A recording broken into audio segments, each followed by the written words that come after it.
ಓಂ ಶ್ರೀ ಪರಮಾತ್ಮನೇ ನಮಃ. ಶ್ರೀ ವಿಷ್ಣು ಸಹಸ್ರನಾಮ ಸ್ತೋತ್ರಂ. ಓಂ ಶ್ರೀ ಗುರುಭ್ಯೋ ನಮಃ. ಹರಿ ಓಂ. ಸಹಸ್ರನಾಮ ವಿವರಣೆ. ಸ್ತೋತ್ರಂ ಷಡ್ವಿಂಶತಿಃ 26 26. ರುದ್ರೋ ಬಹುಶಿರ ಬಭ್ರುರ್ವಿಶ್ವಯೋನಿಃ ಶುಚಿಶ್ರವಃ ಅಮೃತಃ ಶಾಶ್ವತಸ್ತಾಣುರ್ವರಾರೋಹೋ ಮಹಾತಪಃ. 114ನೆಯ ನಾಮ ರುದ್ರಃ. ರುದ್ರ ಎನ್ನುವ ಪದ ಮೇಲ್ನೋಟಕ್ಕೆ ದುಃಖ ಕೊಡುವವನು, ಸುಡುವವನು ಎನ್ನುವ ಅರ್ಥವನ್ನು ಕೊಡುತ್ತದೆ.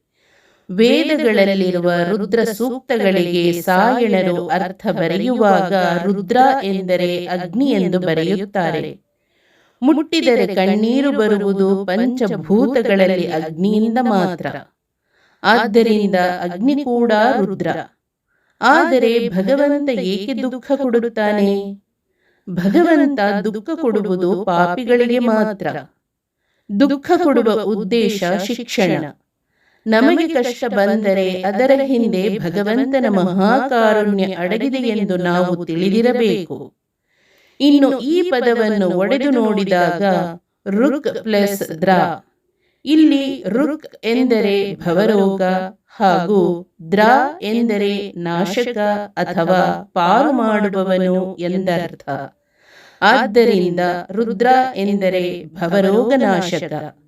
ಈ ನಾಮವನ್ನು ನಾವು ರುತ್ ಪ್ಲಸ್ ದ್ರ ಎಂದು ಒಡೆದು ಅರ್ಥೈಸಬಹುದು. ಇಲ್ಲಿ ರುತ್ ಎಂದರೆ ದುಃಖ, ಆದ್ದರಿಂದ ರುದ್ರ ಅಂದರೆ ದುಃಖ ನಾಶಕ. ಹರಿ ಓಂ. ಶ್ರೀ ಕೃಷ್ಣಾರ್ಪಣಮಸ್ತು.